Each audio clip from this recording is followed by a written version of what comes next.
let's see the laboratory diagnosis of fungal infection. First, clinical assessment. तो पहले patient का history, symptoms और risk factors देख लेंगे. Okay, तो क्लिनिकल असेसमेंट में begin with patient history, symptoms and risk factors. What could be the risk factors for fungal infection? Immunosuppression, recent antibiotic use, and travel history. So these are the risk factors for fungal infection.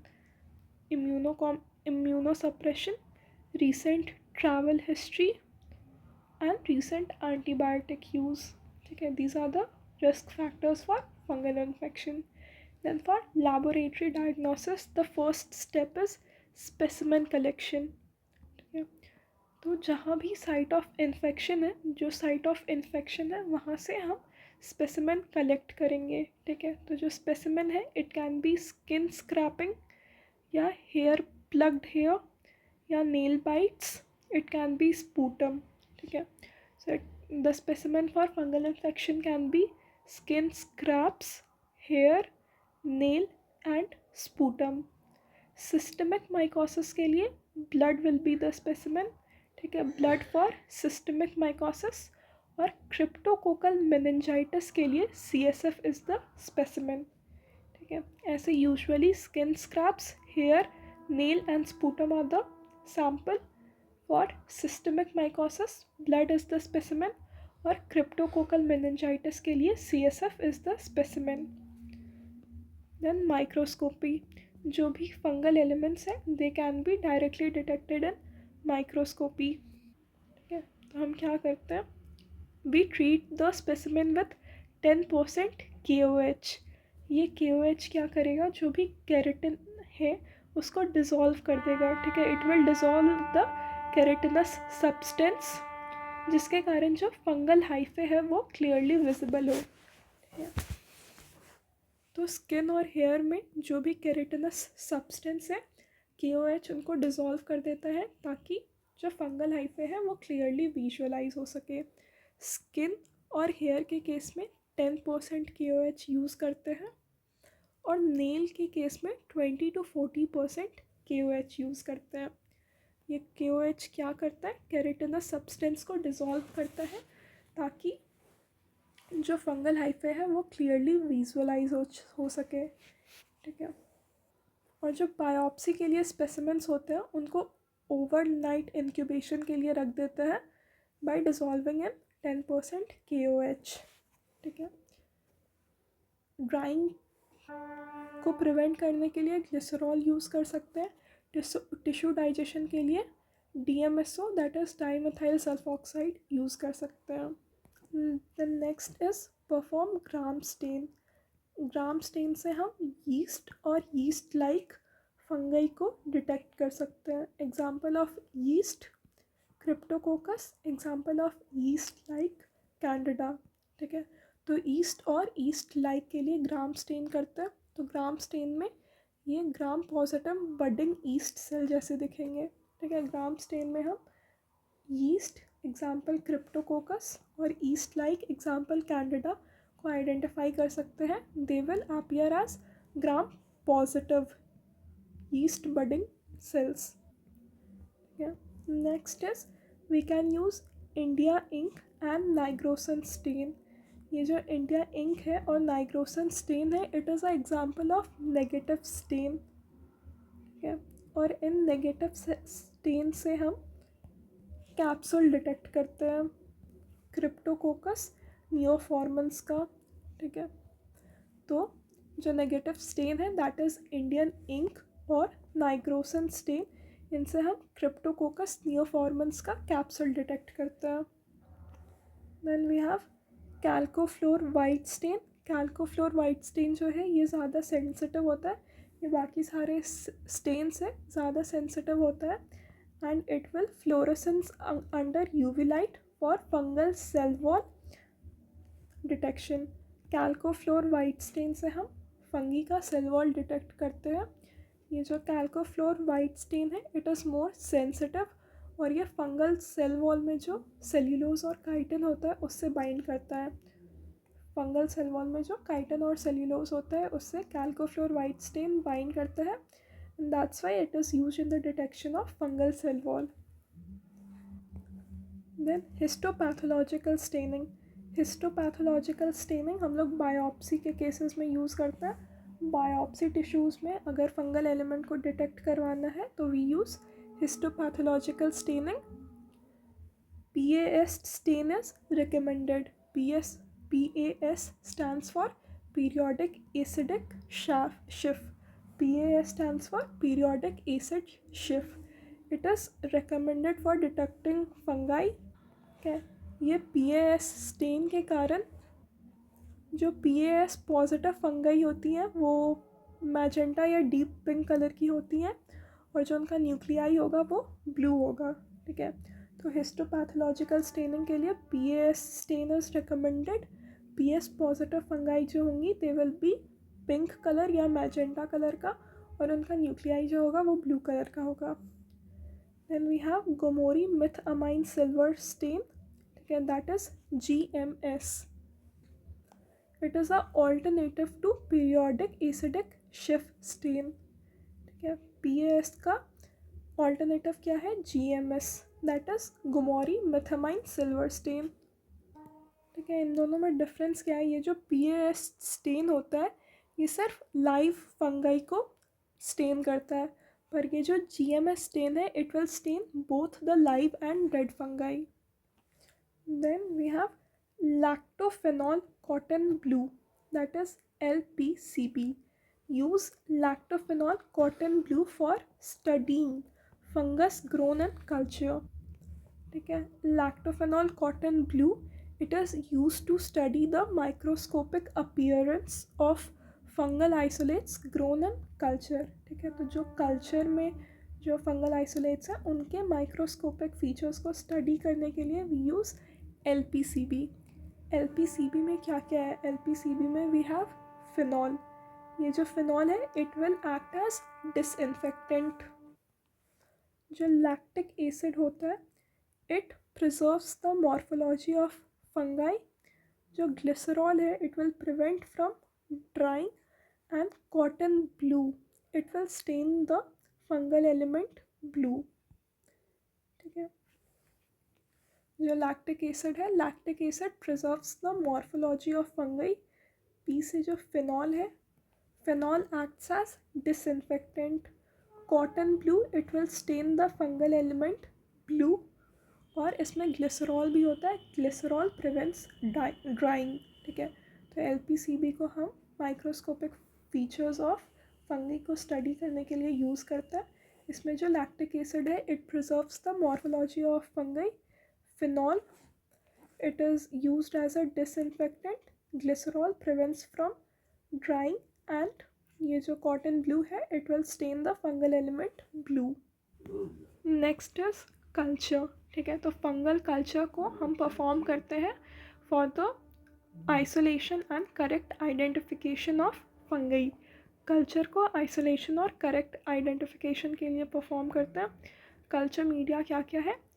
सबसे common है SDA, that is Sabouraud dextrose agar. Sabouraud dextrose agar is the most common diagnostic medium for fungi. ठीक है, SDA का components क्या क्या है? SDA contains 1% peptone, 4% dextrose and has a pH of 5.6. This may not support the some of the pathogenic fungi. ठीक है, तो सैबोरॉड dextrose अगर में 1% पेप्टोन होता है, 4% डेक्सट्रोज होता है. ये जो डेक्सट्रोज है दिस इज़ 4%, और इसका जो pH है दैट इज़ 5.6. बाकी कुछ मीडिया भी है फंगाई के लिए. फर्स्ट दिन is corn meal agar, corn meal agar, rice starch agar. ये जो कॉर्न मील अगार है और राइस स्टार्च अगार है they are nutritionally deficient media. ठीक है, और इसका यूज़ क्या है? They are used for stimulation of chlamydospore production. ये कॉर्न मील अगार और rice starch agar they are nutritionally deficient. ठीक है, न्यूट्रिशनली डिफिशिएंट होते हैं, and they are used for the stimulation of chlamydospore production. Then we have brain heart infusion agar and blood agar. ठीक है, brain heart infusion अगार और blood अगार ये enriched media है. They are used for growing fastidious fungi. Fastidious fungi का example क्या है? Cryptococcus और histoplasma. तो ये ब्रेन हार्ट इन्फ्यूजन अगार और ब्लड अगार ये इनरिच्ड अगार है. इनरिच्ड अगार मतलब फेस्टिडियस फंगी के लिए है, जैसे कि क्रिप्टोकोकस और histoplasma. Example of fastidious fungi, Cryptococcus and histoplasma. Then we have Niger seed agar and board seed agar. Niger seed agar or board seed agar, they are for the selective growth of Cryptococcus. Niger seed agar और board seed agar Cryptococcus के selective growth के लिए है. And then we have Chrome agar candida medium.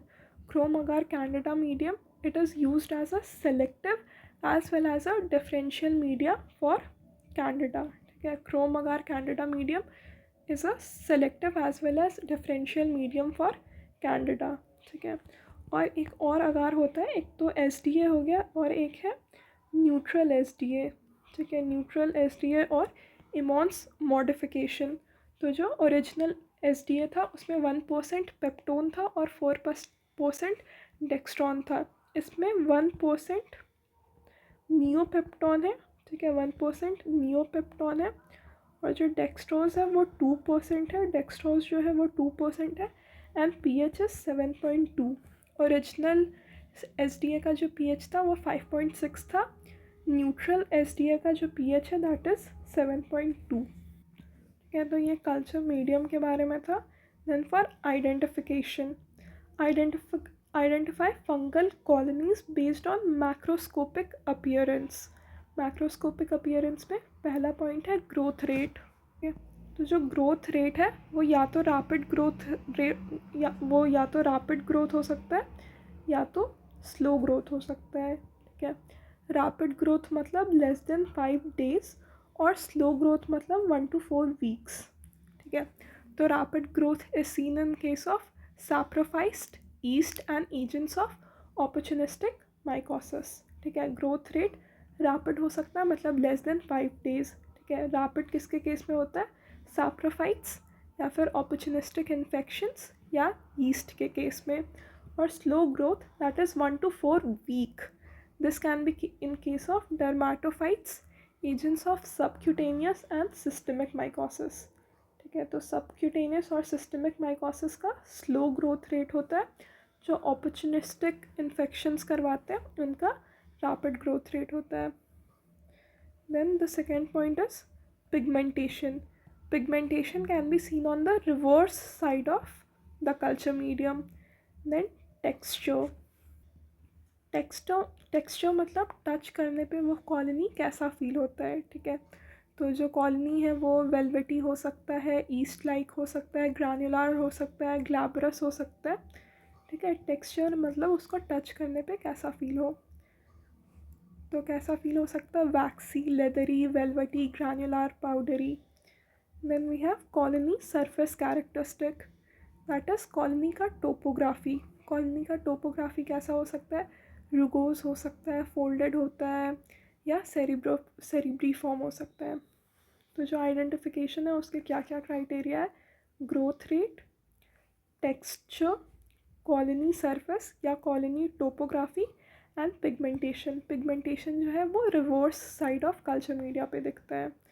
Then examine fungal mounts microscopically, focusing on hypal type and sporulation.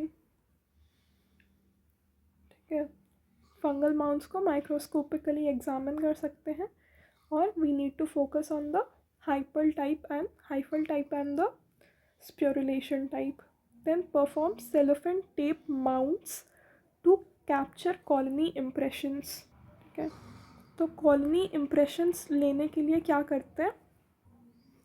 जो SDA plate का surface है, SDA plate के surface पे colonies होंगी, उन कॉलोनीज़ पे सेलोफेन टेप रख देते हैं. ठीक है, SDA मीडिया है उस पर कॉलोनीज़ होंगी, उन कॉलोनीज़ पे हम सेलोफेन टेप ले रख देते हैं and then we achieve the colony impressions.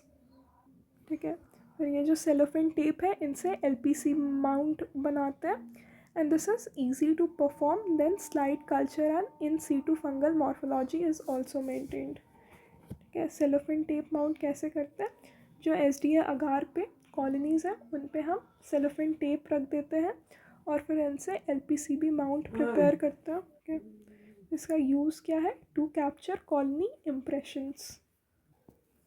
तो पहला था specimen collection, then microscopy, then culture and now immunological methods. Antibody detection के लिए we have ELISA, immunodiffusion test, agglutination test and complement fixation test. So antibody detection can be done by ELISA, immunodiffusion test, agglutination test and complement fixation test. क्या antibody detection के लिए ELISA, immunodiffusion, agglutination और complement fixation test. Fungal antigen example beta D glucan. ठीक है, fungal antigen काफ़ी सारे clinical samples में detect हो सकता है, जैसे कि ब्लड, CSF, यूरिन, इन सब में फंगल एंटीजन डिटेक्ट हो सकता है। जैसे कि ये जो बीटा डी ग्लूकान एंटीजन है इनको हम ब्लड में डिटेक्ट कर सकते हैं बाय ELISA। ठीक है, beta D glucan it is a marker of invasive fungal infection और बीटा डी ग्लूकन सारे टाइप के इन्वेसिव फंगल इन्फेक्शन में रेज्ड रहेगा except zygomycosis, blastomycosis and cryptococcosis. ठीक है, तो ये जो बीटा डी ग्लूकन है ये इन्वेसिव फंगल इन्फेक्शन का मार्कर है और ये ब्लड में डिटेक्ट कर सकते हैं by ELISA। Utilize immunohistochemistry to detect antigens on cells and tissue sections. So IHC can be used to detect antigen on cells in tissue sections. Automated identification system में we have MALDI-TOF and VITEC system. These are automated identification system. Use MALDI-TOF and VITEC system for accurate yeast and mold identification. और molecular methods के लिए employ PCR and its modification like multiplex PCR, nested PCR for precise fungal infection identification from culture and samples. Okay, automated identification systems like MALDI-TOF and VITEC और molecular technique में PCR और PCR का modification जैसे कि nested PCR, multiplex PCR, ठीक है, या most advanced real time PCR, इन सबको यूज़ कर सकते हैं. So this is the laboratory diagnosis of fungal infection.